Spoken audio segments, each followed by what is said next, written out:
Was it a monster, a case of mass hysteria, or could the legend be a chilling cover-up for a series of gruesome, unsolved murders? Long before it was a name synonymous with fear, the area was known as Port Chatham, named by a British captain in 1786. For centuries, the land was home to the Sugpiaq or Alutiiq people, who knew both the abundance and the dangers of this isolated landscape. Even then, the area had a shroud of mystery. Early European explorers reported finding native villages that were eerily abandoned, and some of their own crew fell sick with mysterious illnesses that seemed to come from the land itself. Despite these unsettling historical footnotes, the turn of the 20th century brought new life to the bay. A salmon cannery was built, and the town of Portlock was born, drawing in fishermen, loggers, and their families. It was a small, tight-knit community carved into the vast Alaskan wild. By 1921, Portlock was bustling enough to get its own post office, a symbol of its permanence. For a time,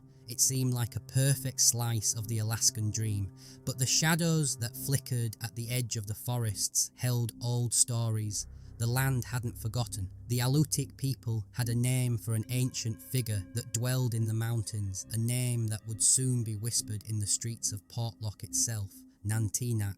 The native law of the Kenai Peninsula had always spoken of the Nanty-Nak. The name, which some attribute to the Dena'ina language, is often translated as those that steal people. It was described as a massive, hairy, half-man, half-beast that walked on two legs and possessed terrifying strength. For generations, it was a cautionary tale about respecting the wilderness. It was said to be a solitary, territorial creature of the deep forest, and a danger to any who trespassed.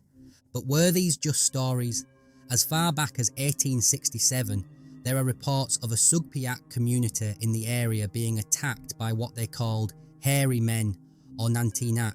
The stories claim these attacks were so persistent that the village was eventually abandoned.